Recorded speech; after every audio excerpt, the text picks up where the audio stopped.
Do you find it sometimes difficult to build and maintain your relationships? Or do you have the feeling people they don't really like spending time with you? Or are you simply struggling with your relationships in business or even in your private life? Maybe you're simply missing some pretty simple steps in your communication, in the way you communicate with other people. And in today's video, I want to share with you 5 really easy steps and tips that are going to help you build and maintain successful and prosperous relationships with the people around you. And make sure that you stay tuned till the end, because I'm going to have a bonus tip for you that's going to make a huge difference in your relationships and the success you have with the people around you. So let's get started. Rule number 1, don't be pushy or aggressive in your language and in the way you communicate. So it can be also what you say, like I want, I need. It has some kind of urgency in it, and this can cause some very negative vibes actually in a relationship or in communication. And people around you, they're going to tend to maybe dislike you or just avoid you. Instead of being pushy and aggressive in your language, you better try something like I would like. This is not aggressive, this is pretty polite actually, and it just shows what you really want or what you need, but in a positive way. It could also be something like, could I get this or that, please? And this brings us directly to point number 2. Say more thank you. It doesn't hurt anyone to say thank you, but unfortunately in our daily life, it gets forgotten. And people, they don't add this thank you at the end of their sentence. And I mean, it's even scientifically proven that gratitude is something that resonates with our heart, and it resonates with the people that we communicate with.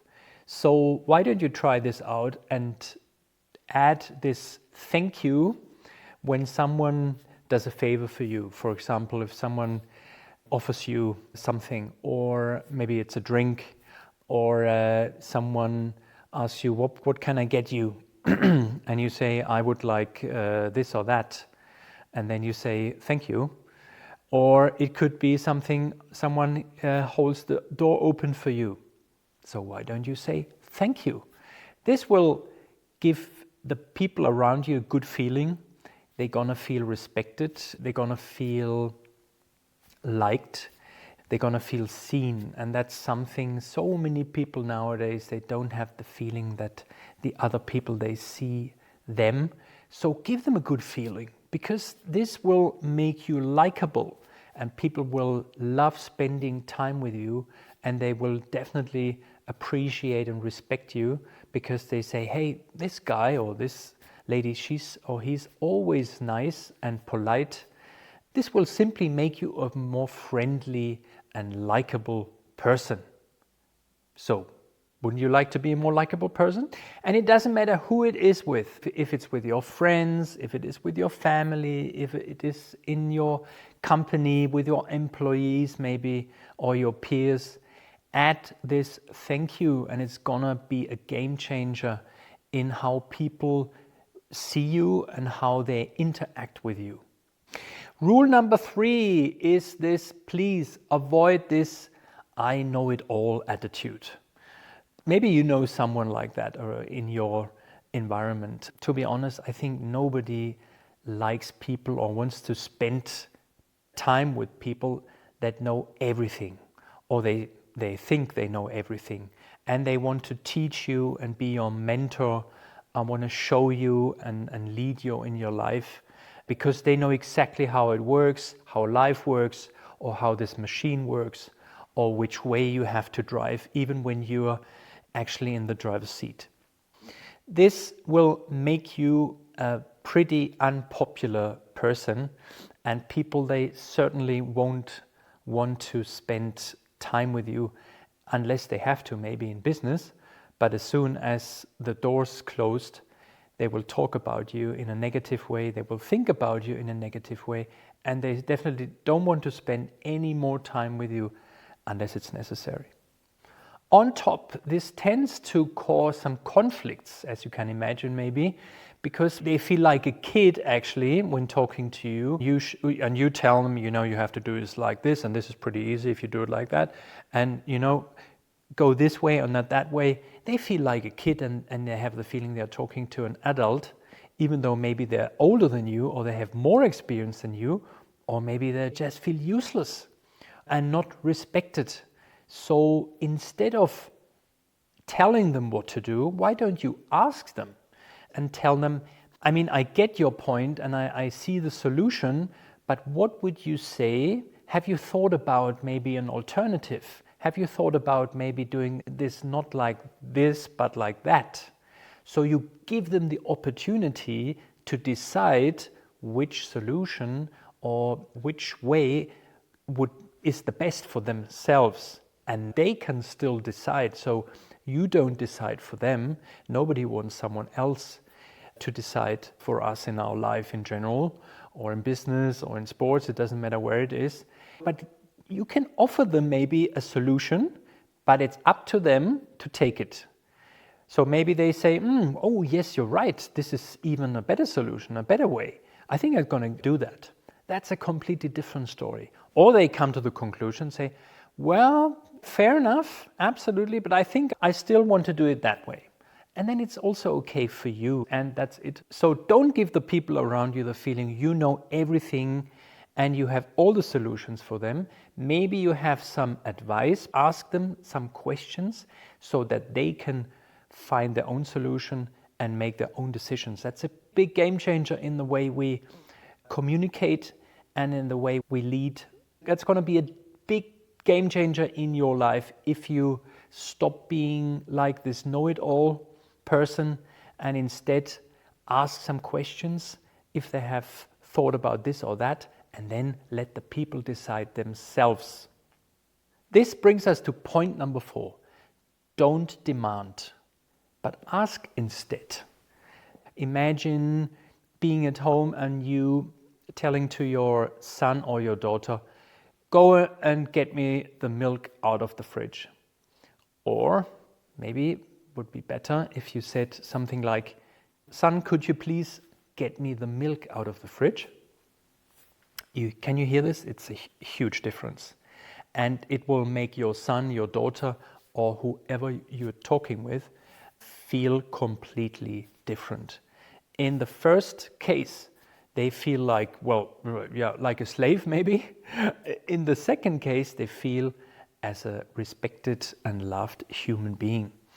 So it's softer, and it gives the other person still the opportunity to respond. And maybe your son or daughter would like to do this favor for you. Or imagine another case. Your boss comes to you and says, listen, I need the presentation by the end of tomorrow.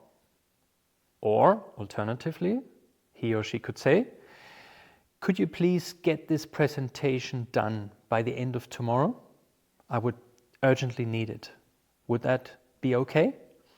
You see again, it's not that we demand something, but we ask. And that's a huge difference again. It doesn't put so much pressure on the other person. Maybe it doesn't put so much pressure on you in this specific case that I just explained. But instead, it gives you the opportunity also to give a feedback, to respond, and then find an agreement. And that's all that we need. If we want to communicate successfully, we always, in the best case, find an agreement, like a win-win situation for both sides. But if we demand, this is like a monologue. So we don't even give the person that we're talking to, we don't even give that person the opportunity to respond or to say something. We simply say, we want it like that, full stop. That's the old style, let's say old school style. And I think nowadays, honestly, to be honest, or in general, if you want to be successful in your relationships, you should ask more and demand less. And then let's move on to point number 5. Don't be impatient with the people around you. Give the people more space, give them more time, especially maybe when you have to do with people from a different culture, or you moved abroad and now you work in a different culture, in a different environment, but you still stick maybe to the common way you're used to, or the way the people do it where you're from. So for example, I'm from Germany. I moved to Switzerland 15 years ago. And Germans in general are pretty unpopular in Switzerland. And one of the reasons is that they always want results. They want to move forward. They want to, I need this now. Ideally now or yesterday even. So they don't give the people around them enough time. And in Switzerland, this simply doesn't work. I remember a time when I was working together with some Thais on an IT project.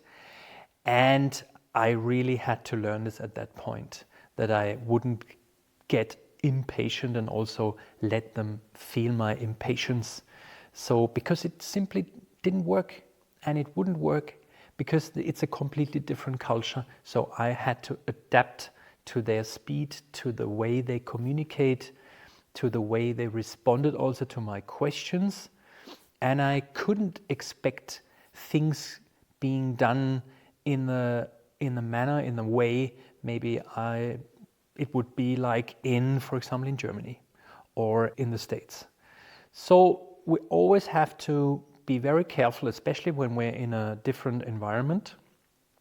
It's not that people have to adapt to us. If we work in a different environment, then it's up to us that we adapt to their culture, to their way of communication.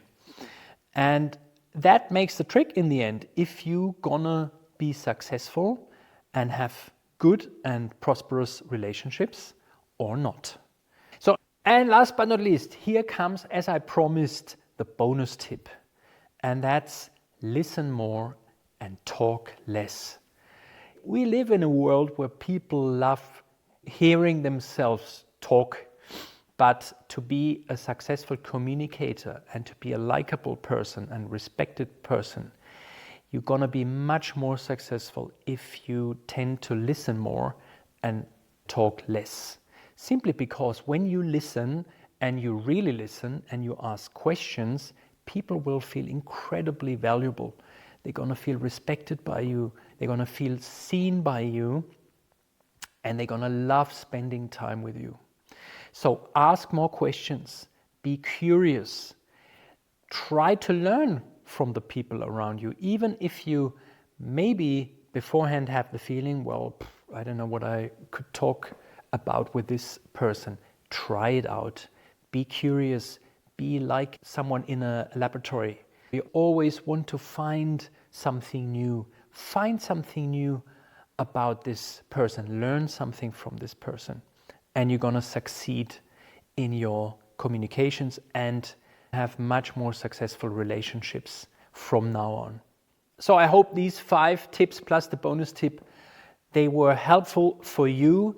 Please try it out in your daily life, family, friends, in business, with strangers. Please let me know in the comment section below which one of these 6 tips the most beneficial one for you. And maybe you even want to share some additional tips with me and the community in the comment section regarding successful relationships and what you do in your daily life. I'd be very curious. In case you like the content, please hit the like button, subscribe to my channel, and I hope to see you in one of my next videos. This was Steven. See you soon and take care. Bye.